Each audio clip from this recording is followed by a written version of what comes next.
I did speak with him about the call. It lasted about an hour, and it was a very positive call. The focus of the call was really Russia-Ukraine did come up, but the focus was mainly on the trade deal that we are working on with China and those relations and how they are moving in a positive direction. Do you want to sell China some chips and keep them using our tech and our tech stack? Or do you say to them, look, we're not going to sell you our best chips.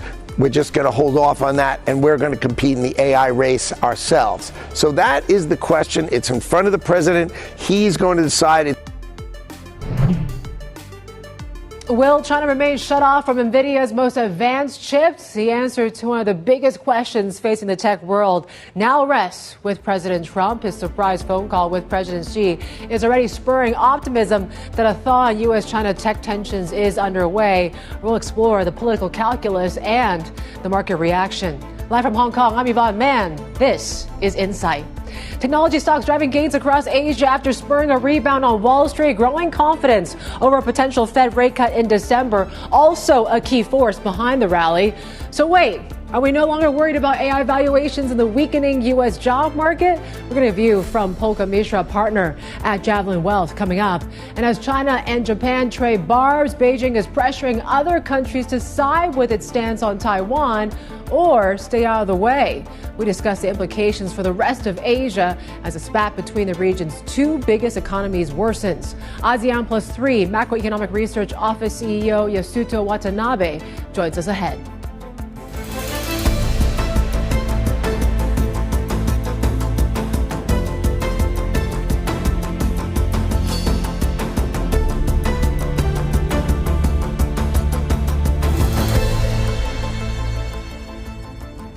Here's a quick check on the markets here. Asian stocks getting a lift from Wall Street's tech rebound and growing optimism over further Fed easing and further signs of cooling tensions between the U.S. and China.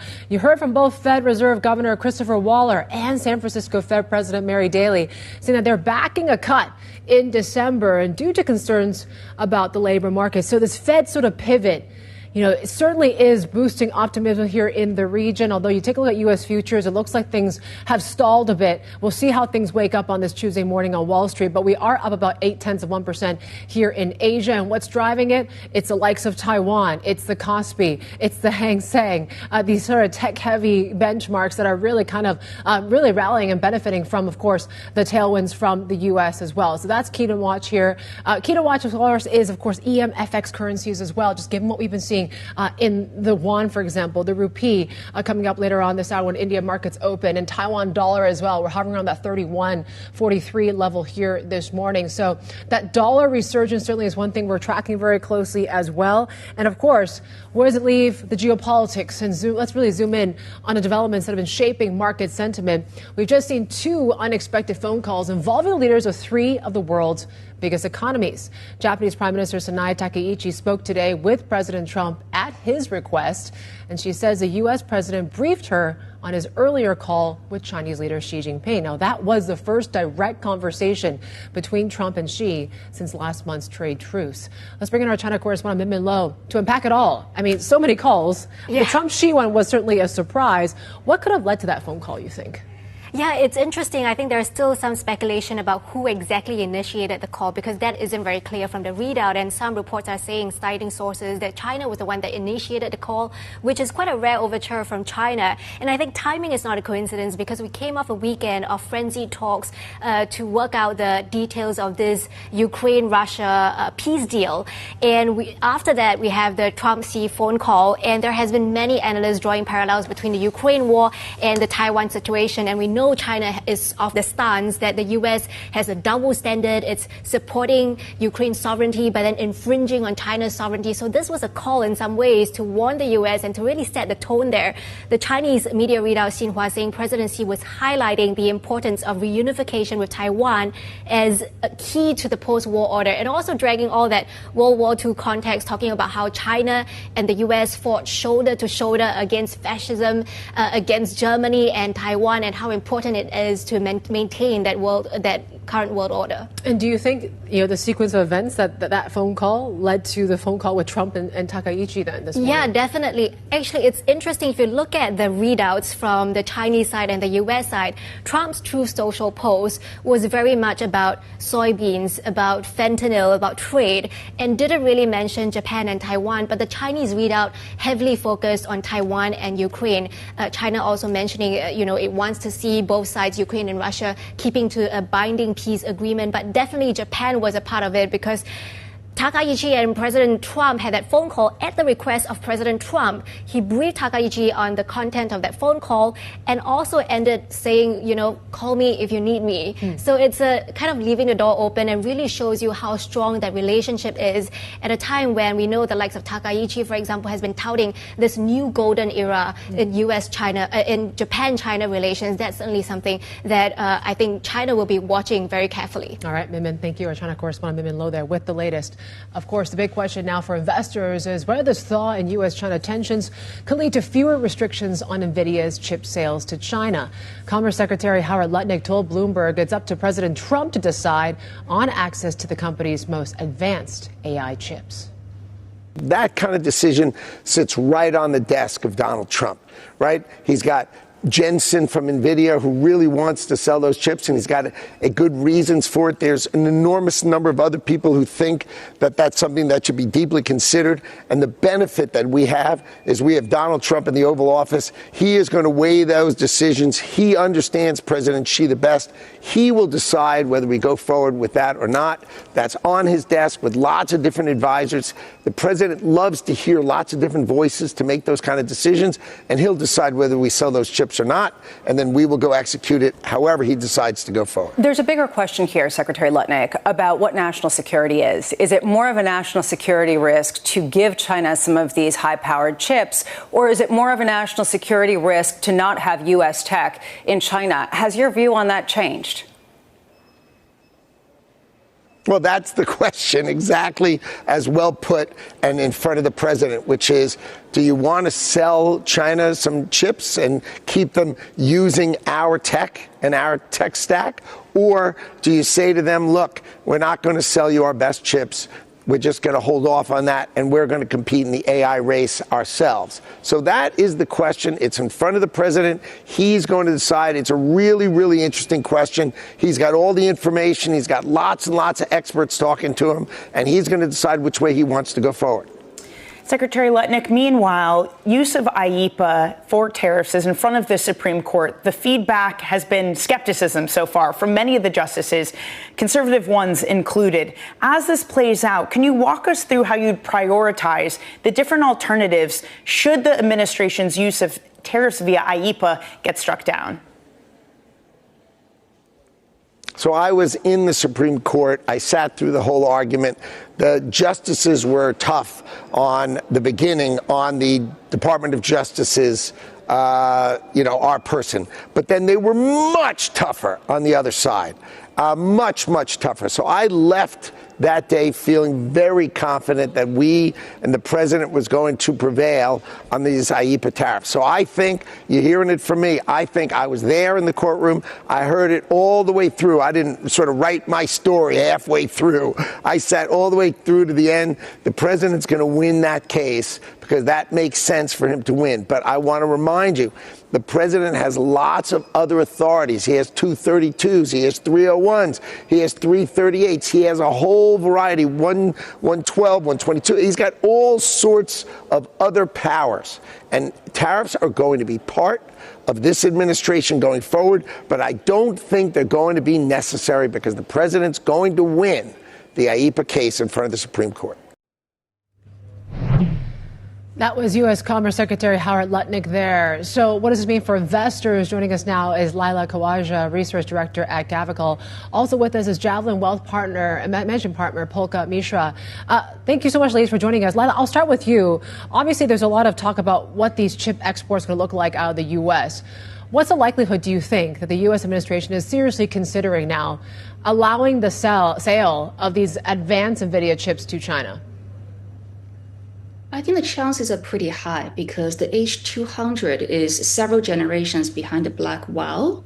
So from that perspective, giving China, I would say the third or the fourth best chips from Nvidia makes sense, both to earn the revenue and also to have Chinese engineers hooked on the Nvidia ecosystem, which makes sense from the diffusion perspective, right?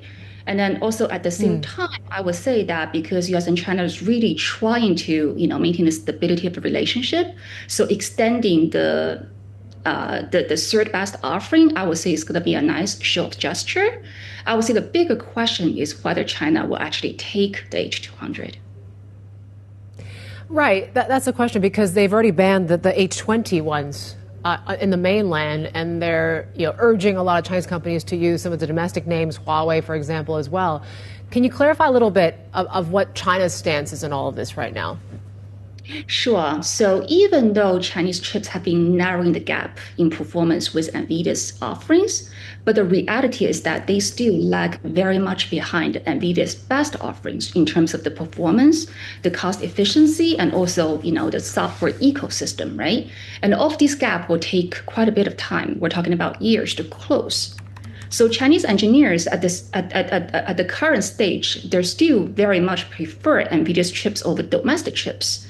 And the companies usually, they will opt for domestic chips mostly because Beijing asked them to, so under political pressure, and also as a hedge against US export controls. So that's why you see consistently, we have the smuggling of Nvidia's chips into China because of that. So on the horizon of the chip performance, I would say that the H200 performs way better than any current domestic chips that's on the market. So from that perspective, it will make sense for Beijing to basically say, hey, we welcome the H200 to enter China. But at the same time, we're talking about how to maximize your gains in a negotiation, right? Because Chinese policymakers, they see that Trump is willing to walk back on national security with the H20 ban reversal, with the TikTok deal structure that does not really meet national security requirement, and also with the most recent suspension of the 50% affiliate rule, which was very significant. So if I were Chinese policymakers, I would say I will continue to show strengths and then, ask for even better deals, which would be Nvidia's Blackwell series, and maybe also the loosening of technology export controls on chip making tools. Polka, I'll have you chime in. It seems like you're still quite bullish on the whole AI theme right now. How do you separate between the U.S. AI trade versus what we're seeing maybe in this part of the world? So yes, we are bullish on the AI theme. We have been for a while. In the US, I think for us, the concern is a bit more around the valuation. We don't see that level of concern in China. I think there's a lot more value to unlock in the Chinese market, but it is too soon to call a winner in this race. So we're invested in both markets, and we think that for the next several months until late next year, this story is going to continue to develop on a similar trajectory. The level of investments that is going in is quite substantial, and I think invested capital is still patient enough and not expecting immediate revenue returns from those investments. Polka, you mentioned that you're worried about valuations in the AI trade in the U.S. There's a lot of money that's being thrown into this whole space, the amount of money in debt markets that they're raising as well. Does that at all concern you at all, too, what we're seeing, this increased level of debt? So actually, that is our biggest concern, not just the valuations, but the amount of debt that these companies have started to raise. Meta has announced raising around $30 billion, and these are 5 to 40-year maturity. Then we have Oracle's raised around $18 billion, and then Tencent is coming to the market raising up first time in 4 years. And if I have my numbers right, in September and October of this year, U.S. tech companies have raised over $75 billion US, which is twice the average of the last 10 years. So that's scary because historically this has been a growth industry which is cash positive and self-funded. And when we've seen this trend of growth industries finding debt, it's not always panned out very well. If you look at U.S. railways in the past, or when the 3G spectrum happened in telecom sector, these companies raised enormous amount of debt, and then when everything fell apart, it took years of balance sheet to recover from that. So that's the bigger risk that we see developing. It's early stages. These are still very cash flow positive companies, most of them, but we are worried about this trend. Laila, I was going to bring it back to you. It's interesting because everyone talks about the amount of money being spent in these AI tech giants in the U.S. In China, though, it is a lower spending model, right? And despite what you're seeing, right, even with not the most advanced chips and the competition that you're seeing, you're starting to see signs of ROI really emerging in China. Is that going to be sort of the leading edge that China's going to have over the U.S.? I look like an app like the Alibaba, for example, that's making an AI model, Quinn, sort of like the super app of the AI ages. Is that going to be where China's going to have its strengths? Sure. I think China's main strength in AI lies in two. Number one is definitely the cost efficiency. I would say Chinese companies are super good at extracting the maximum efficiency out of any given system across many different industries, right? So that's why you see Chinese models, indeed, they're trying to make all kinds of software innovation to extract the best out of the compute. So that's number one, the cost efficiency game. And then number two, I would say, is the energy. So while U.S. hyperscalers have to worry about, both the AI build out and also the energy infrastructure, China always has a very infrastructure focused and infrastructure heavy approach. So China, spent the past 2 decades basically modernizing its grid. So in China, energy is not the bottleneck, and then it's also trying to compensate for the lack of compute with cheaper and abundant energy.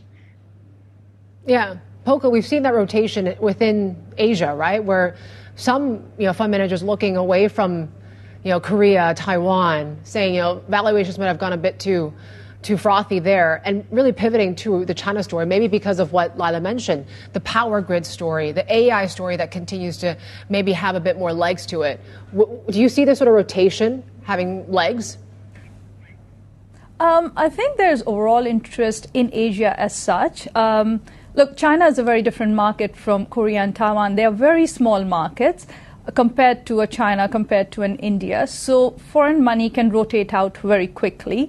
But yes, and the exposure to the US is a lot less limited in this sector for China. China has shown a lot more resilience, whereas a Korea and a Taiwan are more exposed to US trade policies, decision making. So that's another reason. And then finally, in China, we've seen very clear policy making over the last 1.5 years with regards to focus on, AI, tech independence, focus on industrial modernization. The theme has been very consistent, and it's a much larger, deeper market to invest in. So I don't think it's a rotation out. Those are short-term moves. I think overall investors are looking more from a diversification away from a very US-heavy portfolio. And all these markets are giving investors a nice diversification opportunity and perhaps better valuations. Laila, we haven't talked too much about rare earths. There still seems to be some questions about the whole licensing issue after, of course, this trade truce between U.S. and China that was agreed upon in South Korea. How do you think this is going to unfold, really, the rare earth licensing issue? Sure. I think there's a pretty significant discrepancy between the White House readout post the Busan meeting, right? Because Trump basically came out and declared that the rare earth headache has been settled. But that's not the case at all. So if you compare the notes, what Beijing has agreed to is that Beijing has suspended the October 9th rare earth controls, which cover the foreign direct product rule of the control and then certain technologies, equipment, and then 5 more elements. But everything else that has been published before that, they stay in the licensing regime. So what Beijing is proposing is basically we're going to try to maybe issue non-military end users in the US something called general license, which basically give the end users, a longer validity period for the licensing. But then even the general license still is subject to the certain types of items that's being agreed upon and for the certain validity period and also over specific use cases. And then applicants still will have to submit very complex and detailed information to obtain the license. So my read on this discrepancy is that, both US and China, they're still in really active negotiations, still ongoing negotiation to finalize the final details. And then China maybe is still, try to ask for further concessions from the US in order to issue the general license or to further loosen the rare earth controls. So do you think, if I look into next year for potential sort of flare-ups, Laila, what are sort of the guideposts and signposts we should look at for any signs of tension when it comes to U.S. and China, whether they're actually honoring this trade truce? Do you think rare earths is still going to be that weapon that China is going to use in the longer term? I think so. I think the truce could be quite fragile, right? Because neither side has agreed to not unleash new sanctions, right? And also we have both sides having very different perspectives of what an escalation is. For instance, with the U.S. Release of the 50% rule, on the U.S. side, it sees this as basically closing the loophole of previous sanctions. But China saw the 50% rule as like a significant escalation. So that could flare things up. And also with Beijing's rare earth controls, Beijing, even if it agrees to issue general licenses, it can still use various other measures, for instance, administrative delays or other custom checks or whatever to try to delay the process, which I believe is not going to make Trump happy. So I would say the truce is still fragile. So we're yet to see what either side can actually agree to in the actual substantial concession to maintain the stability of the truce.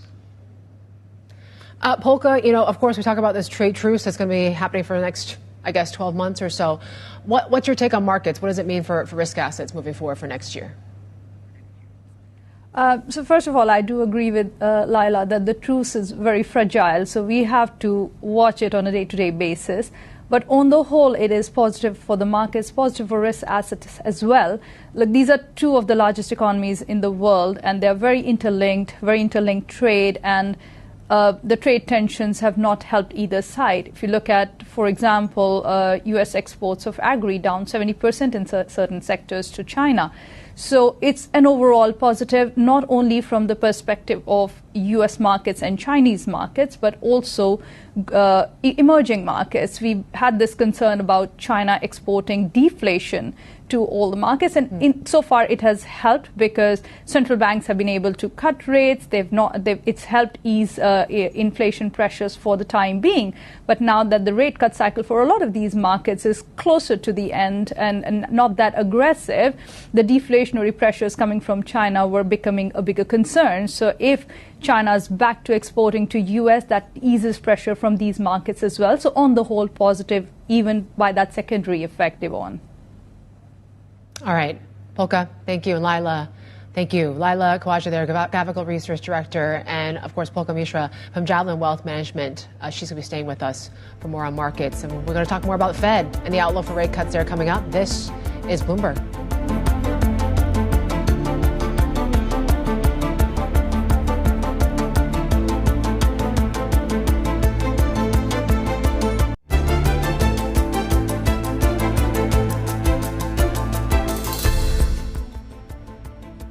All right, U.S. futures are doing this morning. We are unchanged at the moment. We'll see how Wall Street wakes up. But obviously, the optimism around AI once again has revived the Asian markets per se. Also, when it comes to the Fed as well, where it seems like you're seeing the likes of John Williams really kind of pivoting and really kind of building the case for more cuts maybe in the short term for the Fed as well. On tap, of course, we've still got Alibaba earnings later on today as well. So certainly watching, of course, any signs of AI and their development there as well. Coming up, Fed Governor Christopher Waller says he's on board for a rate cut in December as the labor market remains a concern. We have more on the U.S. rates outlook next. This is Bloomberg.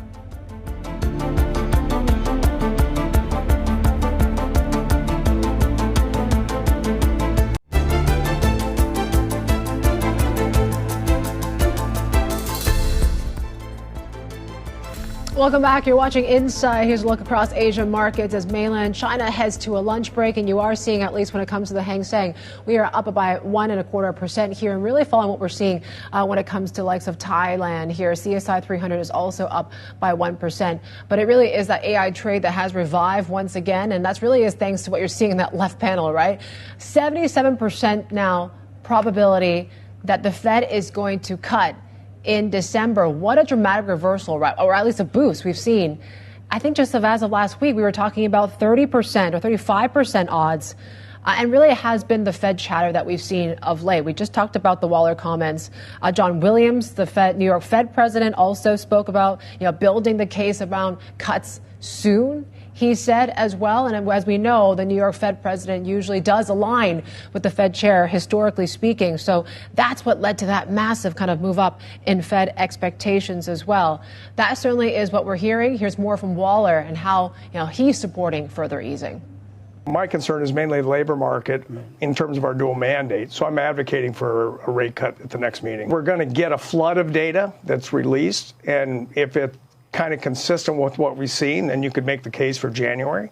But if it suddenly shows a rebound in inflation or jobs or the economy's taking off, then it might give concern to at least, look and see or be more cautious. So I think just because of that, you may see more of a meeting-by-meeting approach once you get to January. Polka Mishra from Javelin Wealth Management is still with us. It seems like what we've heard over the weekend, Polka, is that the Fed hasn't given up on a rate cut just yet right now. The dramatic move that we're seeing in market expectations here right now, do you subscribe to that? Do you think that we have a higher chance now of a December cut? Yes, we definitely do. It's been more about Fed speak than the fundamental data because we haven't had much data come through. I keep thinking, what are we missing? Because on the basis of fundamentals, we still don't see as much of a weakening in labor market as is being highlighted in these discussions. We haven't had the data. Last unemployment number was around 4.3%, and NFP September added 119,000 jobs. So it's not alarming yet, but at the same time, inflation is still sticky at 3%. So unsure how much of that pressure is year-end GDP expected to go down, so Fed feels the need to support the economy because of that.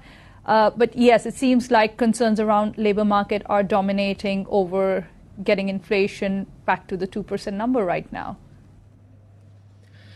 They seem to suggest that, at least what we heard from John Williams, was that downside risks to inflation, to labor market seems to be easing. Upside risks to inflation is also something of less of a concern. I'm just wondering, in terms of what you're seeing, I should rephrase that. Downside risk to labor market is actually increasing. Is that how you see it that way in terms of the Fed mandate right now? Things have changed recently. One, it's changing on a daily basis, as we were discussing just a few minutes back. Look, trade tensions easing with China do help the case for inflation. So there's that. U.S. starts importing Chinese goods. That's going to help the U.S. consumer. There is the case of consumer confidence dropping significantly to multi-year lows, even though retail spending is continuing. So probably the intention there is to arrest that before it all comes crashing down. U.S. consumer has shown surprising resilience, but it can last just so long. And there is now that divide that is happening between the various income categories. So the lower income is starting to feel the pinch. So I think that's a risk. And then, of course, if you're forward thinking, Fed's been data driven in the past. We don't have the data, but thinking forward, of course, job loss to AI is also a concern, although immigration policy should create more labor supply domestically. So tricky to figure out where the balance is. Yeah, especially when you have such delayed data that's coming through, right, for all of December, that we could be seeing those releases. So what does that mean for your outlook for 2026? We talked a little bit more about the AI trade, but beyond that, how comfortable are you leaning towards risk for 2026? I think we think that the I wouldn't call it the rally, but yes, the momentum will continue into the first couple of quarters of next year at least. So we are staying put. We do think that there is more upside in the equities, despite the peakish valuation that we've been talking about for almost a year now. There's a lot more positive. So if you look at Asia balance sheet, balance sheets are fairly strong. Results have been strong across U.S., Asia, all the geographies, except maybe Europe is beginning to struggle.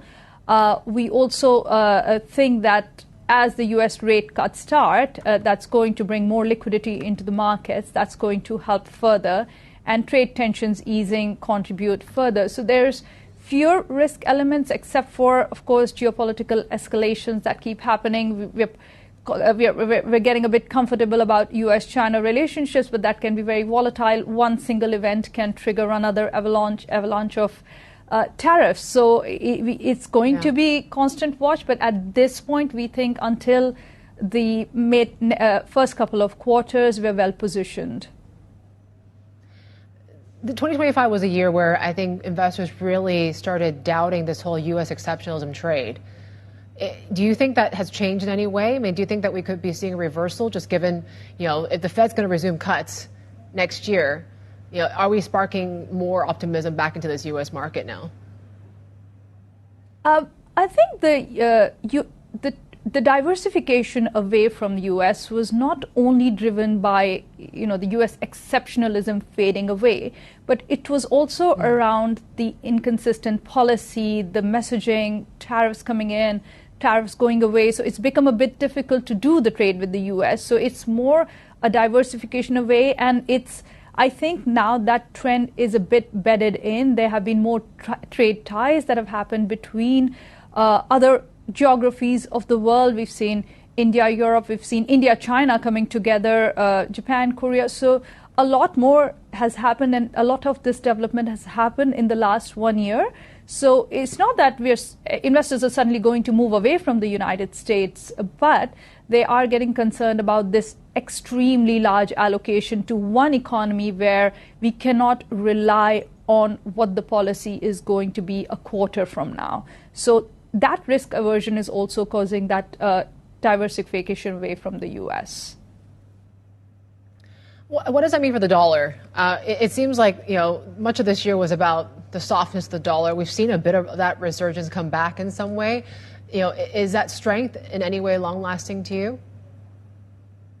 I think dollar, we would expect gradual weakness in dollar next year, especially as we see the Fed rate cut cycle starting. And if other central banks have already done their rate cuts, so we will see some weakening, but we don't see a big movement in dollar. It is still a currency of choice. It is still the most traded currency.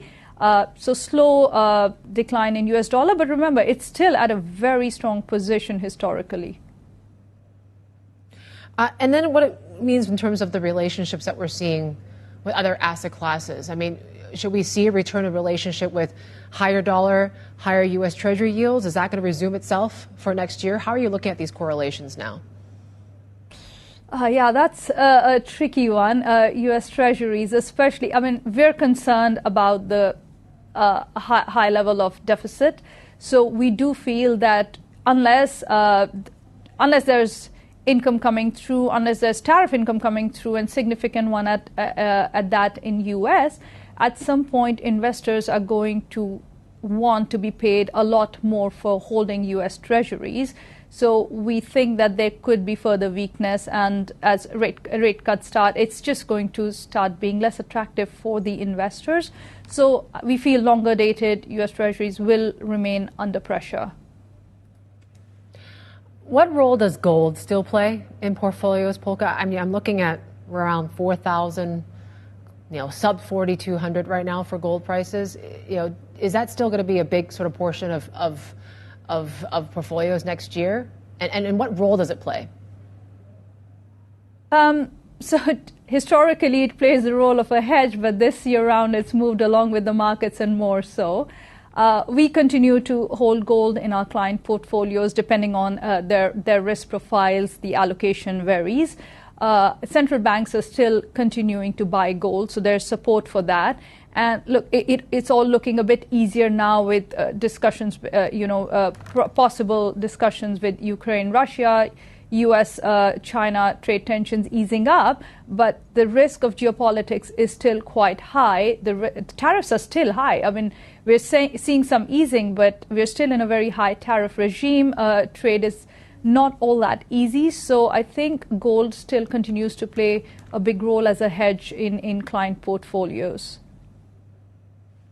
All right, Polka, thank you. We'll have more from Polka Mishra there, Javelin Wealth Management partner. She's staying with us as we take a deeper dive into Indian markets, of course, as they open up here on this Tuesday morning, with RBI Governor Sanjay Malhotra hinting at a possible rate cut in its meeting next month. You take a look at how we are set up here when it comes to the pre-market session. Sensex, we are seeing some moderate gains to the upside, about 0.1%. Of course, we're focusing a lot on this whole AI trade and the wobbles behind that. Does that give it more life to the software companies of India, which has taken a hit here given this AI euphoria? Well, more on that in our Taking Stock here today. This is Bloomberg.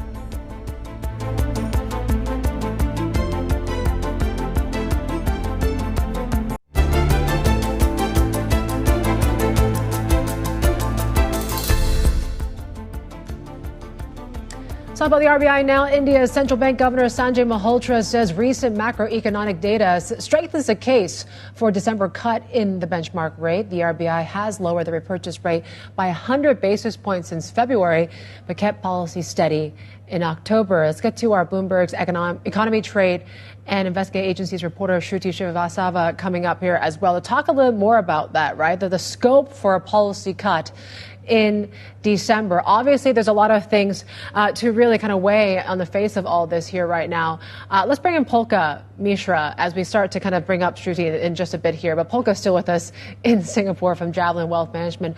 Polka, you talked about how you're positive on India. I mean, this has been one of the most, I guess, years for India where it has had the biggest sort of underperformance among emerging markets in decades, really. What makes you positive about India still? So for India, we're positive more based on the fundamental story. Economic data is all lining up. One of the largest economies growing at around between 6 to 7%. Hard not to like. Demographics are positive. Young population. There is a lot of investment that's happening across sectors, infrastructure development, which is key for an emerging economy like India. And then, of course, the fiscal and monetary policy has worked very well together. So all those make it a very long-term positive story for us. Yes, we'll have years when this year has been difficult for India, especially with the U.S. trade tariffs. So we'll have those years where you may not have that outperformance. But on the whole, from a long-term perspective, I think India is geared well for growth. How do I look at valuations? Do you think they've corrected enough? Have they bottomed? Is it, are we likely to see some re-rating when it comes to the valuation front in India? Yeah, so valuation in India is often tricky because it always tends to look expensive. I think on a relative basis, India is a bit better priced than some of the other markets that have run up this year. But for us, it's more, yes, we do continue to expect re-ratings to happen. Earnings numbers have not been disappointing. They've been quite fair. Of course, there are some sectors that have struggled a lot more because of the tariffs from United States. So, yes, we do think earnings growth to continue and to support market growth. I believe we have Shruti now. I want to bring back Shruti. Oh, sorry about that. I've been told that she's not ready yet. Let's get back to Polka when we talk about India. Okay, so valuations, maybe this might further reset. It's just really interesting, right? Because I think at a time when you start to see AI, there are some wobbles out there over valuations, as we talked about, Polka. There's analysts out there that say maybe this can actually help some of the software companies in India, given the fact that there was this narrative that maybe the whole AI sort of, wave is going to really upend the software industry in India. Do you see value in that? Or do you see some sort of signs of reversal of that whole narrative now? I think on the AI story, India is still quite far behind in terms of compared to where, say, China and the US is. So it does have a lot more catch up to do. It's still also behind in terms of manufacturing. So it's been a lot more services, but then it's going to require massive investments for India to catch up with these leading economies. So China is investing hundreds of billions of dollars. Of course, we've seen the numbers from US, but I think in India, it's probably tens of billions that are being invested by the government right now, and we are not seeing private sector investments to that extent. So there's still a bit of a pretty significant catch-up for India to do. So we're not exactly investing in India for the possible AI story at this point, Yvonne. All right, Polka, hold that thought. I think we've brought back Shruti Srivastava there. She is our economy, trade, and investigating agencies reporter, and really talking about the RBI and what we've heard as well, Shruti. It seems like they're warming up to this idea of a cut. Is a rate cut in December a given? So while it's very difficult to say, whether the Monetary Policy Committee, which is a 6-member committee, it will take a call on cutting interest rates in its policy in December first week. But RBI governor certainly indicated there is room for rate cut, there is scope for further rate cuts, and all the high frequency indicators and the macro data which is coming in, it supports the view of the governor that there is scope for the rate cut in December policy. The inflation it was stood at 0.25% in October. This is the lowest since the current series started in 2012. So inflation is currently undershooting the RBI's forecast, which is 2.6% for this year. And economists believe that it's going to further undershoot. Therefore, the markets have, started factoring in the fact that probably there is a possibility of a rate cut in December policy. I think we will have to wait for the MPC to take that call on December 5 when they meet and take a decision on the rate cut. And Shruti, we talked about the currency, right? After it hit a record low on Friday, we've eased up just slightly, but we're still hovering around those record lows right now. What do you think is the central bank's view on the currency now? So you're right, rupee has been one of the worst performing currency in Asia this year. In fact, it shed, I think, around 4% this year against the dollar. As you said, on Friday, it fell to a record low. It neared almost 90. But the RBI has been clearly, it has been intervening in the market to keep the currency from, being too volatile. But yesterday, RBI governor said that, 3 to 3.5% decline in the currency annually is very typical. It's natural for the rupee to weaken. RBI does not fix a particular level of the currency, but it will continue to intervene to contain the volatility which the rupee has seen. Definitely, rupee has been volatile for a couple of reasons. Not having a trade deal with the US, that uncertainty is definitely weighing on the rupee. The trade gap has widened, to a record low. So that too has been weighing on the Indian rupee. So these are some of the reasons why the rupee has been pretty volatile. The RBI did not intervene on Friday, but the governor clearly indicated that RBI will take measures to contain the extreme volatility in the rupee. All right, Shruti, thank you. Shruti Srivastava there, our economy, trade, and investigating agencies reporter in New Delhi. Let's get back with Polka Mishra with Javelin Wealth Management. And Polka, you mentioned that maybe you're not looking at the tech trade in India per se, but what excites you? What sectors do you think are going to have some good outperformance here next year and certainly, can actually revive this market? So we like some of the more domestically oriented sectors because, as you just talked about it, the trade tensions with U.S. still haven't abated. There is no deal, so avoid exports, avoid the industries that are further exposed to trade tensions. If you look at what's been happening on the ground, the financial services, insurers, for example, or asset managers are classes that we like because of the growing middle class, their needs for insurance, health insurance specifically. There's a lot of development that's happening in the rural sector after the tax cuts and GST reforms, as well as the investments that have gone into the infrastructure. So sectors related to that, for example, commercial vehicles are quite interesting to look at, and you're seeing those investments coming from the farmers in India. So we look at more of those sectors. Consumer is still attractive, especially after the GST reforms, but it's inflation's been low, but yes, I think that will probably start to get dented again if tariffs stay high for a very long time, and job creation, which is a big problem for India, is not accelerating because we're not seeing those investments from the private sector yet. How do you look at what the RBI, they're talking about maybe rate cuts could be happening in December. The rupee certainly is a factor in all this, and the weakness in that is. How do you think that factors into your thinking around India now?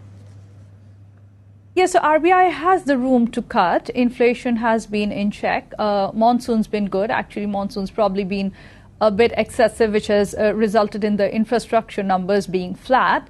The concern, and look, there is a need to boost the economy with certain industries being affected by the tariff tensions. And the longer it goes on, the worse it is for the Indian economy. So that is a big risk. RBI's rate cut, of course, has that they have to strike the balance with the rupee. I think RBI's objective is to keep, they don't want to control the directionality, but the volatility of the Indian rupee. A weak rupee is actually not so bad at this point, Yvonne. So Indian rupee was one of the stronger currencies last year. It's weakened this year, but as the tariff pressures are coming on, exports are getting limited, a weak rupee actually helps cushion that blow. So I don't think that the RBI is going to focus on strengthening of the rupee. It doesn't support the economy at this time. You mentioned about all the exciting stories that you see in the region, whether it's India, whether it's Japan, whether it's Korea, whether it's China. Where do you think out of those you have the most conviction now, Polka? So for us at this point, we like we do like Japan, except for the trade the tensions that have recently developed with China. So we're watching that very carefully, and we do like the Korea story as well. The reforms in Korea are very impressive. There's a lot of policy making that is going in the right direction. They're making their financial markets attractive. Trading has become easy, FX markets being open 24 hours. So a lot is being done. So that KOSPI 5,000, it kind of looked like a far-fetched goal when we talked about it early in the year. It looks very real. So that's Korea. The way I call Korea is Japan on steroids in terms of reforms. So definitely one of the exciting stories for us. Polka, thanks for staying with us this hour. Polka Mishra, their partner at Javelin Wealth Management, joining us out of our Singapore studios. And we're taking a look when it comes to Asia FX here this morning. Dollar is a little bit on the weaker side of things, given just we had a fresh U.S. data that's coming up. And of course, the market pricing around, 70 to close to 80% odds that the Fed's going to cut in December. That's why you are seeing, though, some strength coming through. Dollar yen, 156 levels here as well. So dollar yen did fall. There was comments from Koichi saying there was a high sense of urgency when it came to the currency and the weakness that we've seen. 709, we're sub 710 for dollar China here this morning. So Asia FX is catching just a slight bid here this morning. Of course, we'll see how the rupee fares, given the fact that we have bounced above, of course, that record low that was reached on Friday as well. Obviously, when it comes to what you're seeing, outflows out of the markets like Korea, for example, that certainly has weighed on the currency as well. The won now trading around 14.75 here this morning. U.S. dollar is flat right now. We have more to come on in the next hour of Insight as well. Of course, we're going to preview the Alibaba earnings set to come out. Bloomberg Intelligence is Robert Lee and Catherine Lim are joining us in the next hour. This is Bloomberg.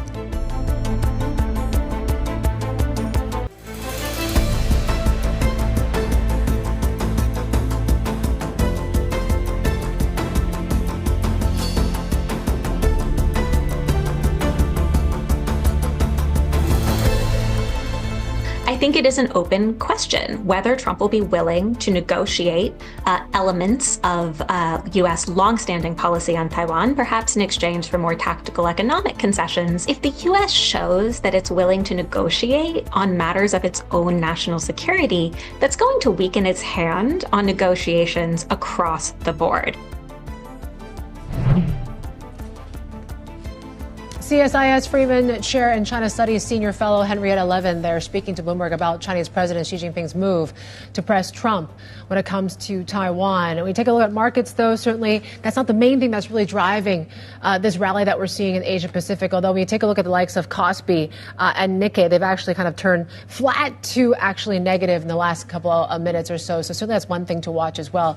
So that momentum seems to be fading just a little bit. Taiwan is still seeing some gains, about 1% here right now. Of course, Mainland markets are in that lunch break here right now. India markets are also unchanged at the moment. U.S. futures are slightly in the red as well. And you take a look at how Bitcoin is faring. We're still trading by 1% lower on an 87,000 level. So that cratering when it comes to cryptocurrency still continues here for today. Dollar yen also around that 156 level as well. So, there was all this optimism around Fed rate cut bets, the nearest 80% chance that maybe they'll be able to cut in December certainly is what lifted markets there. It seems like things are fading just a little bit now, halfway into the session, of course, for some of these markets here as well. Key to watch is, of course, SoftBank. Take a look at what's going on there. Certainly when it comes to the AI trade, they are as the proxy, and there you go. We're seeing 10% losses there in Tokyo, certainly there. So extending losses for SoftBank. So we are seeing some of these AI bets unravel here today. Obviously, there was a lot of talk overnight about the Nvidia story and how we saw that stock fall in the back of what we heard from Google's Alphabet reports that Meta is going to be buying a lot of those chips as well. And is that going to be a key alternative to the GPUs of Nvidia, these TPUs now from Google's? That certainly is the question for the market here today, and SoftBank is sort of feeling that here as well. Let's get back to the geopolitics. So Japan has now written a letter to the UN criticizing China's earlier missive to the body. Now Japan accuses China of misrepresenting remarks Prime Minister Xi Takaichi made on Taiwan. Let's bring in our China correspondent Min Lo on what this letter said and how is China likely going to view this. Yeah, both sides are just trying to rally the world to pick their side because China sent this letter to the UN and now Japan sent its own letter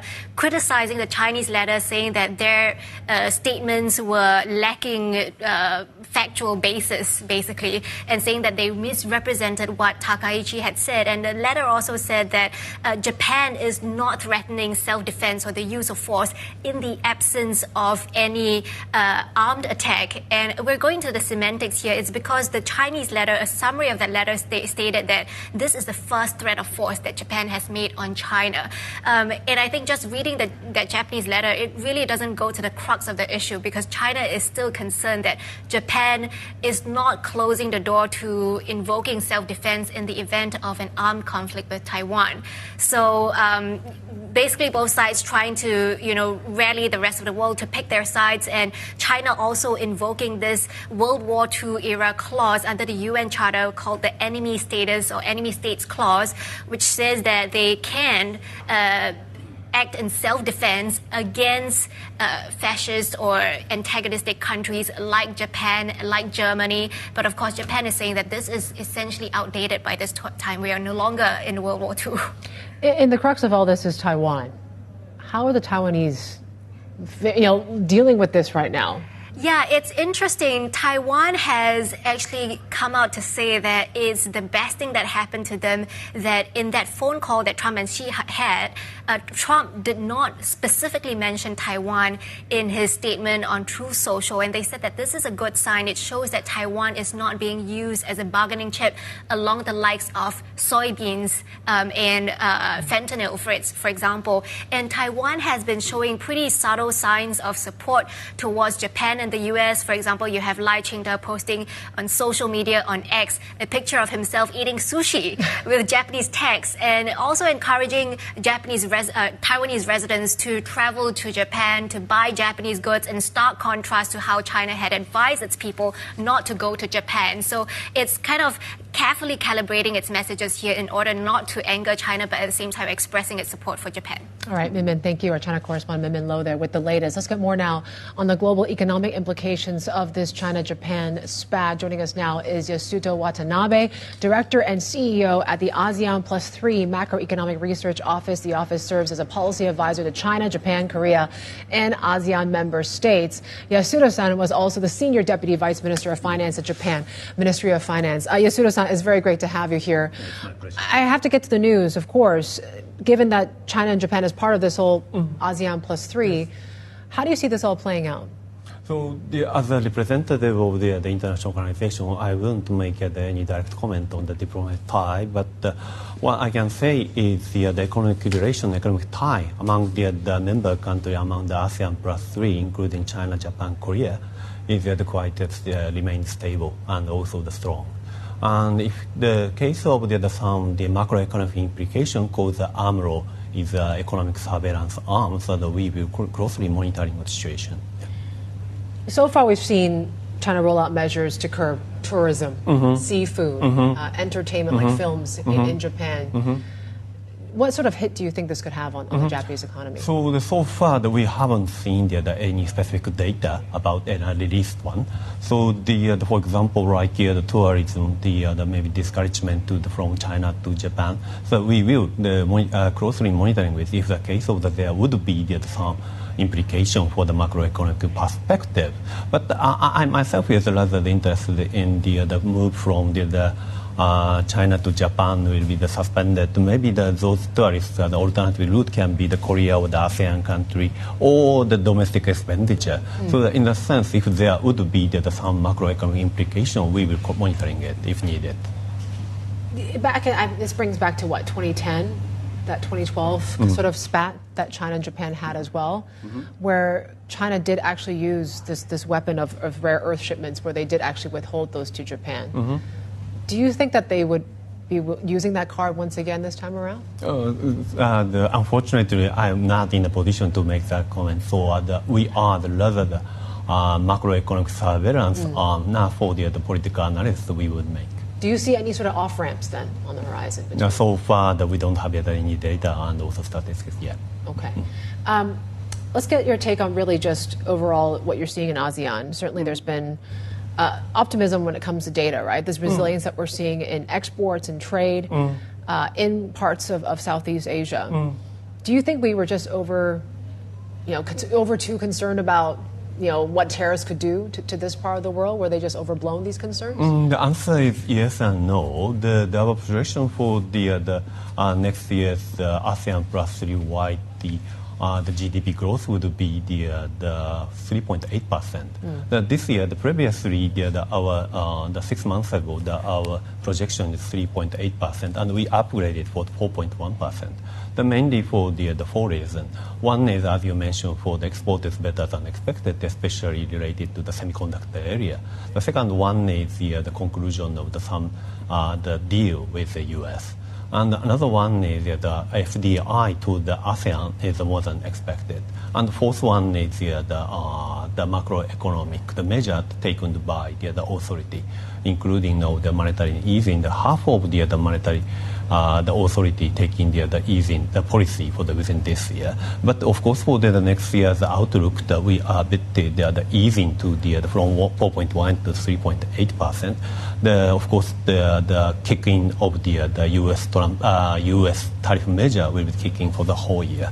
But the foundation is quite resilient, as we mentioned, for the FDI inward to the ASEAN and also for the intra-ASEAN plus 3 regional trade is quite strong. And especially if we look at some statistic right here, from 1 to 3 quarters data of the investment. For example, for the case of Thailand, almost double for the last year to this year. Also for the case of the Malaysia, the almost 20% increase. The Vietnam case is 15% increase. So, given those numbers, I mean, are you expecting any sort of fallout, given in exports in the fourth quarter or even in 2026? But it's up to of course, for it's the internally ASEAN plus 3, quite fundamentally resilient. But of course, the Trump U.S. tariff will be implemented all over the world. So the directly, indirectly, that affected to the ASEAN region. That's why our projection from 41% to the 3.8% growth. Obviously, President Trump has campaigned on this whole America First sort of stance and really kind of pulling back businesses back on shore. Do you foresee a massive pullback in U.S. investment in this part of the world? So investment-wise, and of course for the more than that, the cloud in the sky for the coming year is of course some trade deal already done, but still there is some room for another trade negotiation for the semiconductor and also pharmaceutical area, and still the transshipment issue is still unclear. So those unclearness will create for some room for the uncertainty. Uncertainty is also for the hindering of the private sector's decision making, especially the investment to the other country. Yeah. Do you see China at all in its role in filling that investment gap, that perhaps the U.S. has stepped back, China can step in the region? As the statistics say, they're in that trend, but it's not completely replaced by it. So, of course, for the all countries, some keyword is the flexibility, agility, and also for the diversification. Diversification for the broader portfolio, not necessarily between the ASEAN Plus and the U.S. and also Europe, Latin America, and Africa, everywhere they are talking about it. ASEAN certainly has been rolling out stimulus. Take a look at Thailand, Indonesia, Philippines, to really at a time when you're seeing consumption and investment slow. How effective have these policies been, and are you concerned at all about fiscal slippage? But the good thing is the ASEAN Plus lead authorities, most of cases, they have still room for the policy room, especially the monetary policy side, still ample room for the addressing in the event of the stagnant economy will the experience next year. Also for the some authority already taking the good step for the fiscal expenditure. Of course, for the sustainability issue, that they have to be mindful, but still they have the policy space to do it. Also, with central banks in this part of the world, they're also dealing with quite a bit of currency weakness. Do you think that these central banks can still tolerate, the currency weakness as they continue these rate cut cycles? The currency weakness of which country you mean? In ASEAN, right, where you're seeing EMFX certainly we're seeing weakness when it comes to their currencies, given the strength of the U.S. dollar. At this moment, this year's performance of the most of the ASEAN countries' FX is quite robust. So in that sense, of course, on top of that, the inflation is rather contained for the compared to the last year. In that sense, there's still the ample space for the policy accommodation, especially for the monetary policy side. Do you see any sort of risks for ASEAN for next year? What is the biggest risk that you're seeing on your radar now? Biggest risk? Risk for the ASEAN. Yeah, actually, if we start to count a lot of risk, and a lot of the structural things like of course, for the disruption from the global market, that's one thing, and also for the AI, kind of the transformation for the industry, but it's a kind of long term. And of course, for the trade issue, that's the most confronting by the most of the ASEAN countries, I think. Yasuto-san, thank you so much. Yasuto-san Watanabe, the Director and CEO at the ASEAN Plus 3 Macroeconomic Research Office. Still ahead on Inside, exclusive interview with the State Street Global Advisor CEO Yie-Hsin. Her views on what to expect from the Fed's upcoming meeting are just ahead. This is Bloomberg.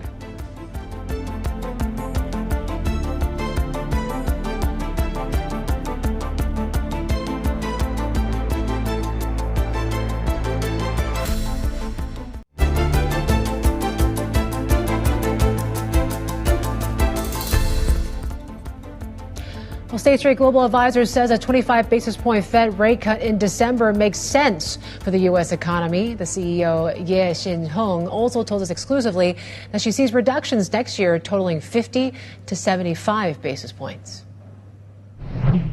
We still would very much like to see a 25 basis point cut from the Fed. We think inflation is more contained, even though maybe there's higher goods inflation. Services are softer in the housing residential sector. And at the same time, we're very worried about the employment picture. Unemployment has ticked up, hiring has slowed down, and consumer confidence is weaker. And so to really protect against this, we'd like to see the Fed take that 25 basis point cut. A little less clear as we move into 2026.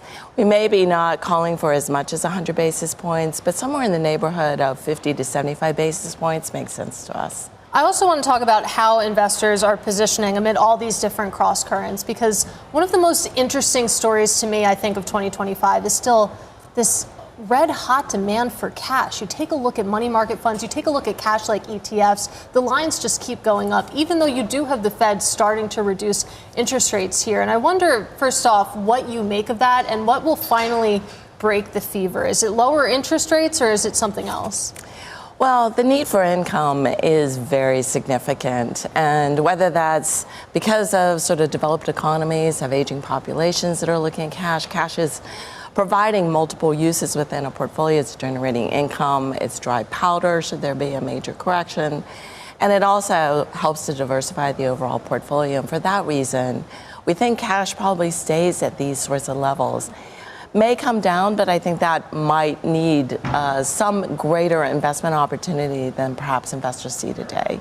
It's interesting to hear you say that because I talk to a lot of folks, a lot of investment professionals, and it's the most urgent question they have to answer is how do you get investors out of cash, get them off the sidelines, so to speak. But it sounds like you're saying this isn't necessarily the sidelines. That's not necessarily the way to be thinking about cash. I think that's right. And what we're seeing is just a continuum of cash, if you will, right? Short-term deposits and money market funds to short duration and the like.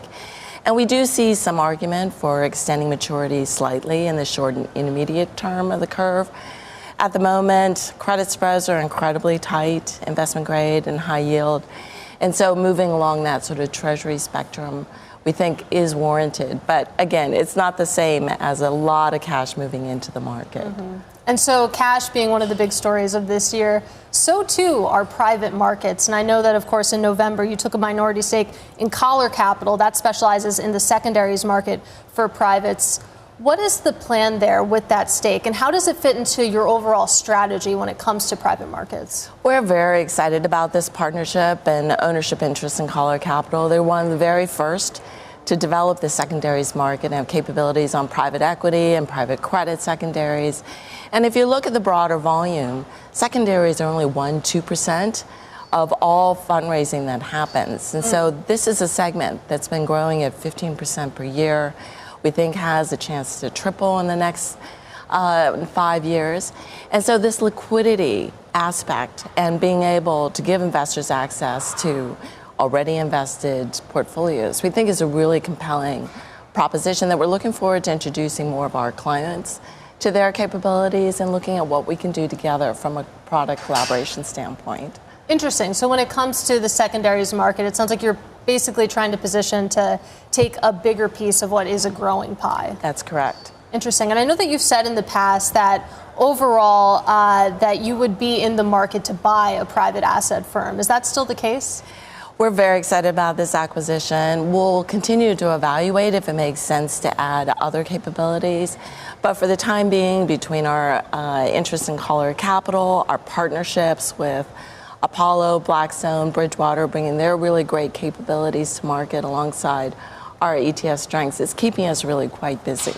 And of course, State Street Investment Management, the first out of the gate with a private credit ETF. And I want to talk about retail demand for private assets more generally, because you think about the turbulence that we've seen in the past couple weeks, of course, when it comes to private credit, when it comes to, for example, Cockroaches and Blue Owl's pooled fund merger. Has that dampened at all retail enthusiasm to get access to some of these private strategies?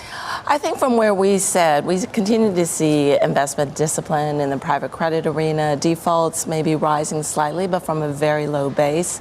And some of the big profile ones we think are more idiosyncratic. And at the same time, there's a secular long-term trend of the private markets providing credit capability and availability, given that the banks are more limited.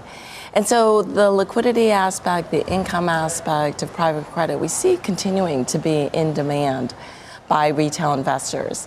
One area that we're focused on is in the defined contribution arena. We're one of the largest USDC managers, and we've been first to market to introduce a target date fund with a 10% allocation across private equity, private credit, and real estate. And we think it makes sense for individual investors to really participate in this part of the market that is showing tremendous value creation, yet they don't have easy access.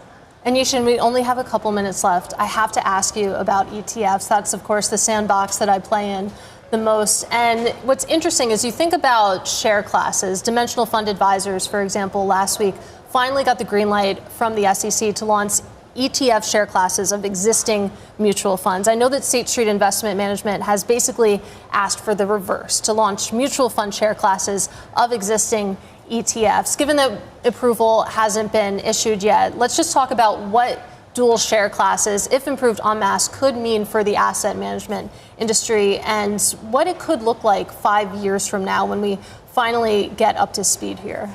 Well, for the most part, asset managers are looking to issue ETF share classes off of their mutual funds. And investors will benefit because they won't have two separate vehicles, but they'll enjoy the scale and size and the cost efficiencies with a single asset base.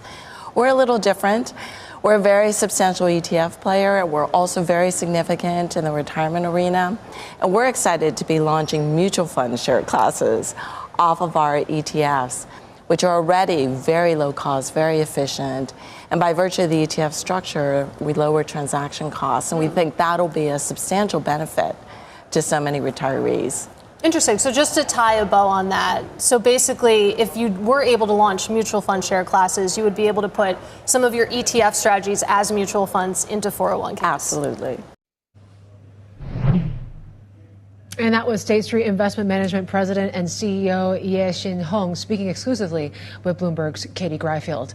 Here are some other corporate stories that we're following for you today. Ray Dalio says the multi-strategy model that's taken Wall Street by storm is unlikely to last. Dalio says the siloed approach makes it harder to build meaningful relationships, hurting employee continuity and competitiveness. Here's some of what he told Bloomberg's Odd Lots podcast. I think it's not going to last. There's different ways to play the game. That's a totally valid way to play the game. Maybe it's a totally fine way for the investment management, but it's not a fine way for building a 50-year-old. I did this. I built a 50-year-old organization. And Apple shares gained after the tech giant confirmed a reshuffle in its sales division. Sources earlier told Bloomberg the iPhone maker has eliminated dozens of sales roles in a bid to streamline the way it offers products to businesses. The affected positions include account managers and staff who operate Apple's briefing centers and product demonstrations. Bloomberg has learned that Syngenta Group is considering an IPO in Hong Kong. This comes more than a year after it withdrew plans for a $9 billion listing in Shanghai. Sources say the Chinese-owned agricultural tech company is holding preliminary talks with financial advisors and may list in Hong Kong next year. Take a look when it comes to the markets here. We are seeing momentum being sapped here in the Asia region. The Kospi is seeing a dramatic reversal of more than 3% to the downside here this morning. S&P futures at least are stable, but we are talking about not much really conviction here right now. We're flat when it comes to U.S. futures here this morning. And the U.S. dollar catching just a slight bid here. Coming up, Alibaba is set to report its second quarter results, with most analysts expecting faster cloud revenue growth thanks to AI. We'll look at what's on tap next. This is Bloomberg.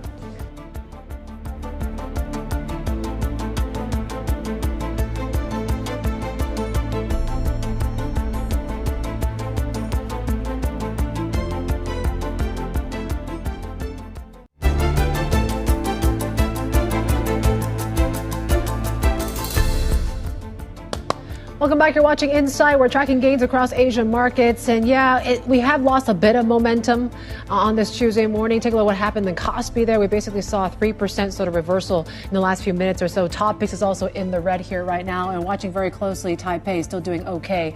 But we're watching very closely what happens here, right? This whole AI trade.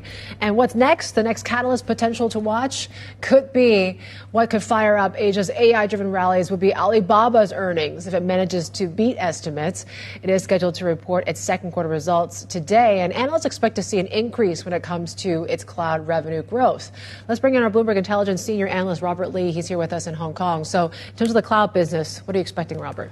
Okay, well, it's going to dominate, if I can get the words out, the headlines again.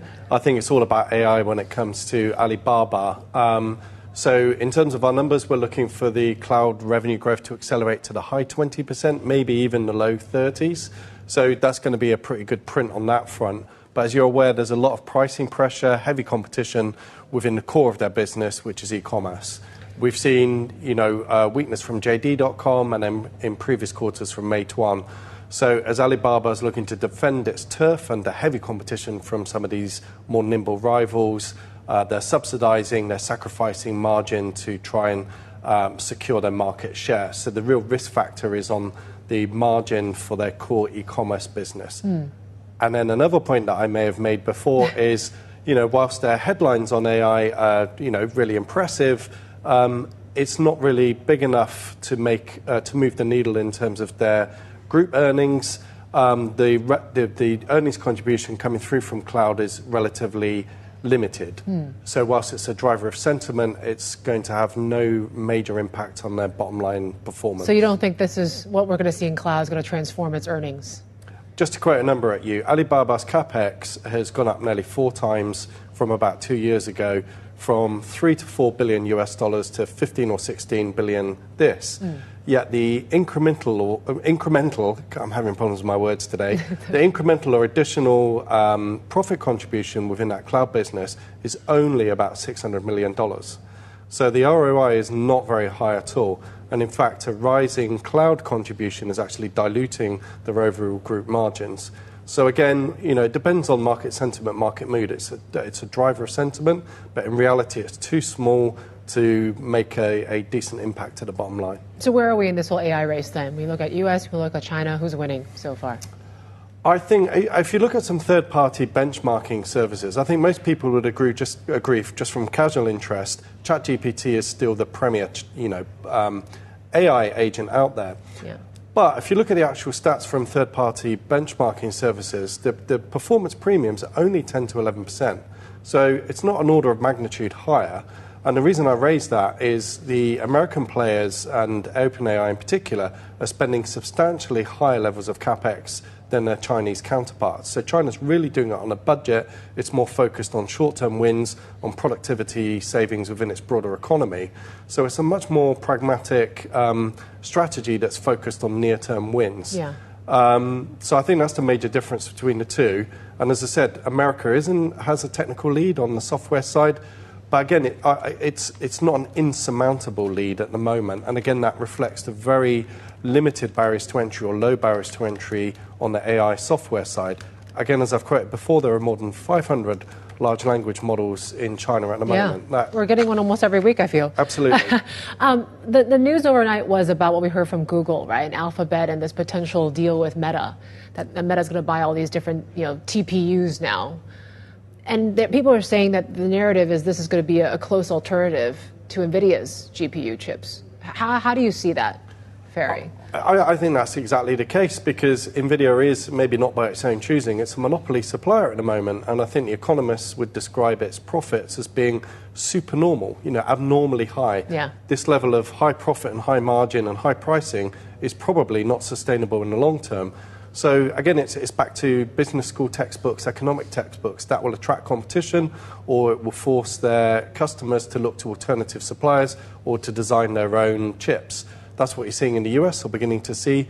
And also that is mirrored in China as well, with the likes of, in fact, Alibaba and Baidu designing their own chips because of the very, very tight supply at the moment. So I think we'll continue to see that over the next 18 months or so. Absolutely.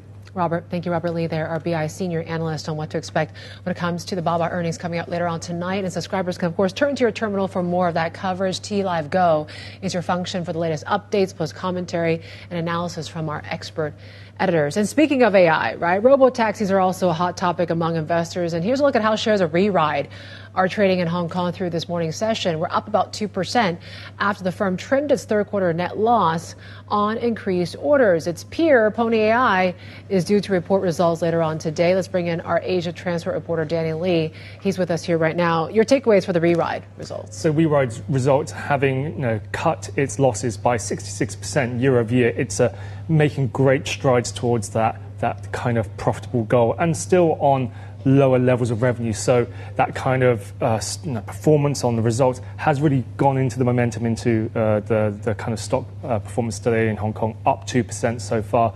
And you've seen that play out in Pony.ai as well. They're up 10% and they're going to report earnings. So you see that momentum that if WeRide is having, that is likely to feed into Pony.ai's results, and both of them real strong competitors against one another, very cutthroat competition in the domestic space, the higher levels of orders on robotaxi fleets. So there is that momentum domestically, and as they both push internationally, they are looking to really gain that extra momentum, particularly as the Chinese tech firms look to seize the opportunity against some US counterparts who are not really making as much headway. It seems like we're seeing a lot more of these robotaxi sort of projects in China more than the US in some ways. Who do you think is actually winning right now? Is the gap really narrowing now between US and China? I think the gap is still at a kind of status quo level of state at the moment, but you do see some of those names, such as your Pony.ai's and WeRide, as they have been received more funding to pursue bigger expansion and to pursue its ambitions. So you do see these names, and we'll increasingly hear more about them. Clearly, they're nowhere near the kind of margins or the revenue that AI can generate, but it's still exciting levels of tech that investors still hold longer-term promise about. And Denny, in terms of NIO, that's coming up as well. What are you expecting on the EV side of things? So NIO has been building more momentum with its sales. Now we've seen in the last print for October 40,000 unit sales. So that should translate into much higher revenue and also into narrowing those losses, which is trying to turn that profitable goal.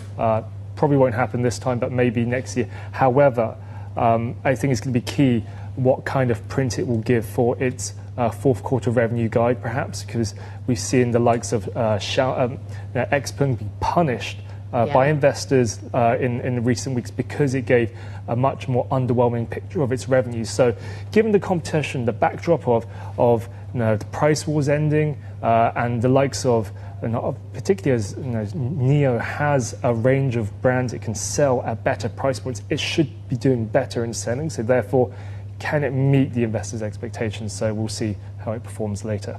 Okay.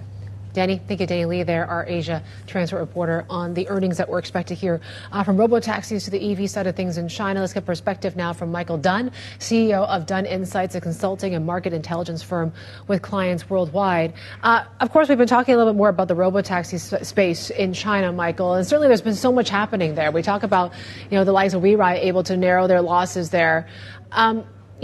What do you make of it? I mean, there's so many projects that are coming out in terms of from testing to commercialization that we're seeing domestically in China. And some of these names are actually going abroad as well. Who's ahead and who's not right now? Absolutely. Up until very recently, the question was, is this feasible? Is it feasible to put a vehicle on the road with no driver, pick a passenger up and deliver them to their destination a few miles away? We're there. Here in the United States, Waymo, tens of thousands of trips a week. Robotaxis rolling out in Austin. In China, you've got Baidu, WeRide, Pony. Now, Yvonne, the question is shifted. Who can make money doing this business? And that's where things get tougher. As much as things are improving for WeRide and for Pony.ai right now, they're still losing a lot of money. And the question is, when they get together with ride-hailing companies, there's two parts of the equation that are solved. WeRide and Pony bring the brains. Ride-hailing company connects you with customers. But who's going to own and manage and maintain the fleets? That's very expensive, and that part of the equation has not been solved. As a result, as an investor, be very careful when investing with these autonomous vehicle technology. They have the technology. Can they turn a profit? That's the question. Yeah, that is a question. Then who do you think is best positioned then to gain that profitability there? Yes, it's if you listen to Elon Musk, he's very bullish on his own company. Why? Because they have the vehicles and they have the charging networks, they have the app, they have all the pieces of the equation in place. In contrast, WeRide and Pony, outstanding technology, but they're still looking for those other pieces of the puzzle to come together in order to make a profit. So from a betting perspective, Baidu has vehicles and it's ahead in terms of total data that is acquired by running on roads in China. Waymo's in a strong position. Robotaxi is the dark horse that might overwhelm everybody. I would say when it comes to Pony.ai and WeRide, very high respect for their technology. I'm just not sure they're there commercially, that they figured that part out yet. It's interesting, too. I mean, a lot of these companies are also expanding overseas, right? I think WeRide overnight talked about the Middle East expansion, Switzerland, where they just got approval as well. Who actually has the best sort of case to really expand beyond China, you think, Michael? So what to watch, of course, is Europe right now. Both the Americans, Waymo, and Tesla have their eyes on going there, as do the Chinese. And at this point, I think the Chinese have been much more aggressive and risk-taking when it comes to going into the Middle East and going into Europe. They move faster. We know this across so many industries. It's the Americans that typically develop the technology. It's the Chinese who are quicker at commercializing and scaling. So as they go global, I feel as though the Chinese are in a better position. They're more comfortable operating overseas. They're quicker to adjust. They're more agile. That might be where they make their money, not at home where it's crowded and super competitive. Yeah, and what do you think investors should be focused on the most, and what's more attractive in terms of proposition? Do we focus on sort of the EV pure plays like the BYDs, Michael, or do I look at something like an XPeng that's looking more like Tesla these days, talking about robotaxis, humanoid robots, and the like, almost creating a whole conglomerate where they can deploy AI? Is that more of the exciting part of the market now that you look at? BYD ultimately is a battery manufacturer, one of the best in the world, low cost, they'll turn a profit. But if we look at upsize as an investor, this is where an XPeng or a NIO, Tesla become much more interesting. You're using AI to leverage your capabilities. The vehicles there is a transport unit, a urban device, but your money, your margin comes from all the AI applications.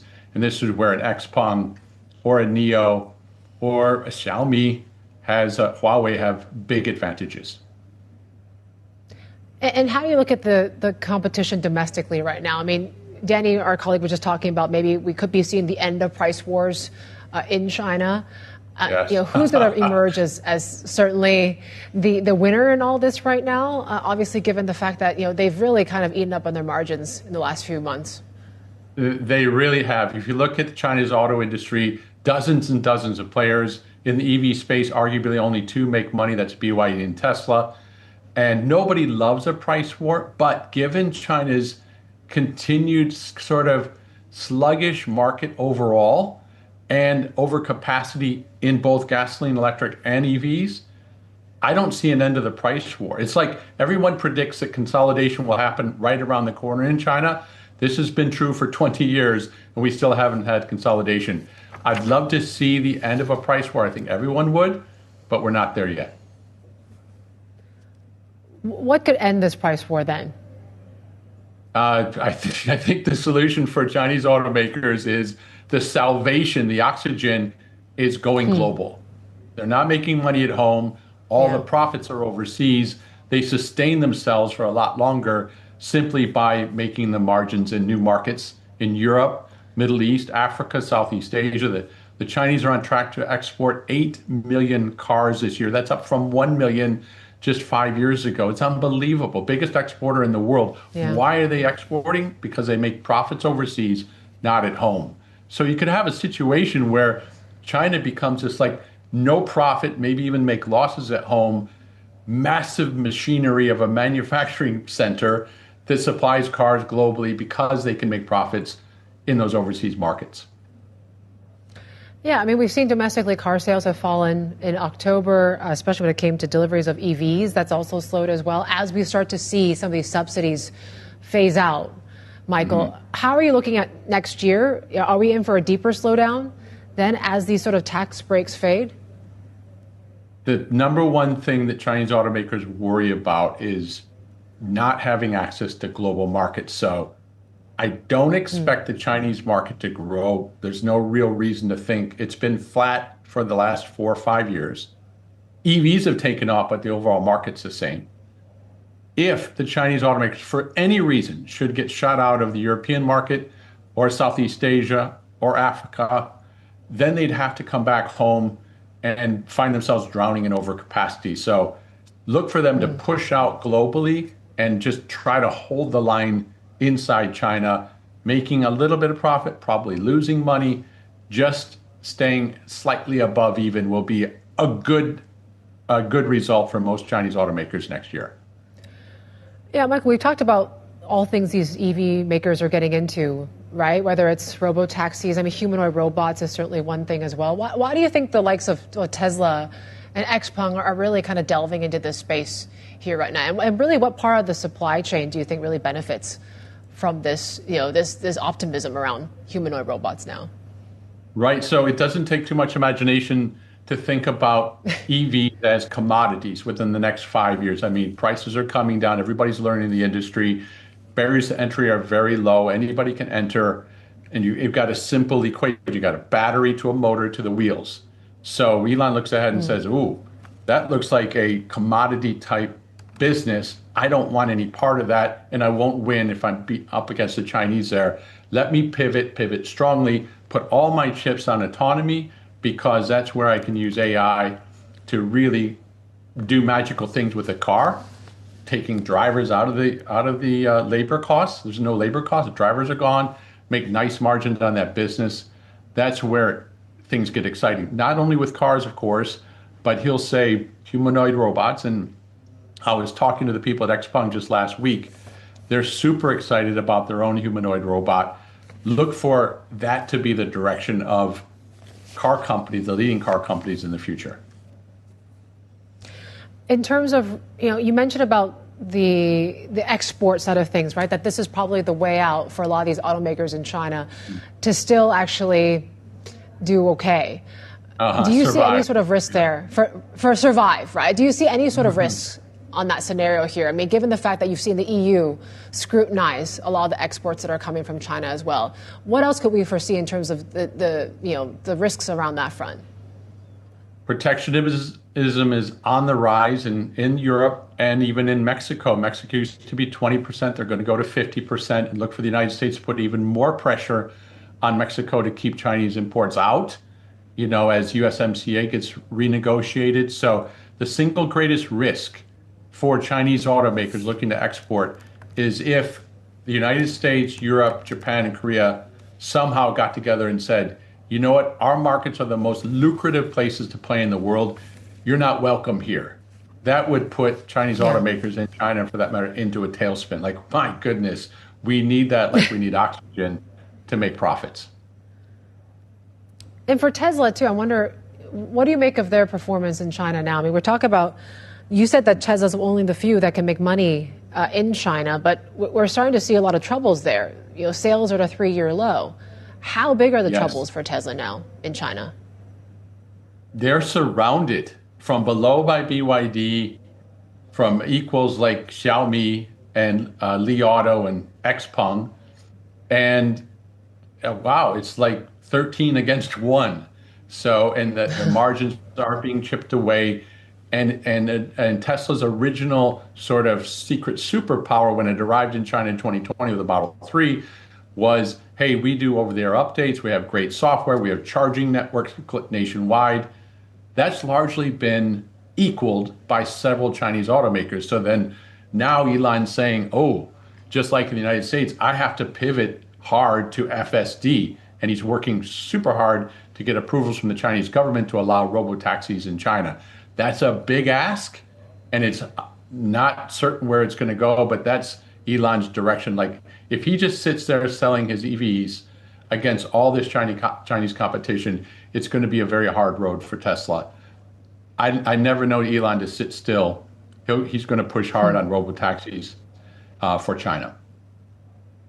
Michael, it's great to have you. Thanks for joining us. Michael Dunne there, CEO at Dunne Insights. We got plenty more ahead.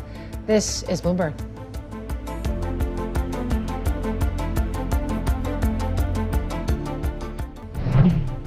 Well, Russia and Ukraine have exchanged fire early Tuesday with heavy air raids on Kyiv and assaults on southern Russian areas. The fighting comes just hours after President Trump struck a positive tone on prospects for a ceasefire deal. Now, prior to the latest Russian assault, the deputy chief of President Volodymyr Zelensky's office told Bloomberg that he still expected negotiations on the peace plan to continue. This is the process and diplomatic process. And first of all, before saying that some final outcomes have been reached, we need to see that the other party accepts all the positions that our delegation presented to them. We cannot just cherry pick or pluck some of the provisions and say this is okay for us and this is not okay for us. You have to look at it as a whole picture. A comprehensive approach would be applied. And I believe that negotiations will continue. This is not yet the end. And when the top negotiators finish their work, there will be some work done by the expert teams, because the main thing is in the details. And when you manage to deal with the details, then you can see the comprehensive picture. Of course, we are talking about the need of the ceasefire, first of all, to start a really reliable and good negotiations to follow from that.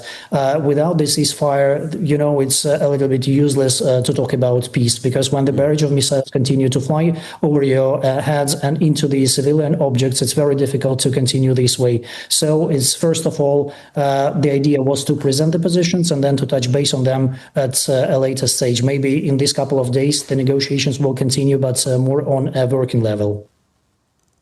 I'd like to get into some of the specifics that this plan laid out. There is the question, of course, and this is point number 5 from the original document, Ukraine will receive reliable security guarantees. That is the end of that sentence. What do reliable security guarantees look like for Ukraine? It's an easy and it's a simple idea. It's a very complicated thing to put into effect.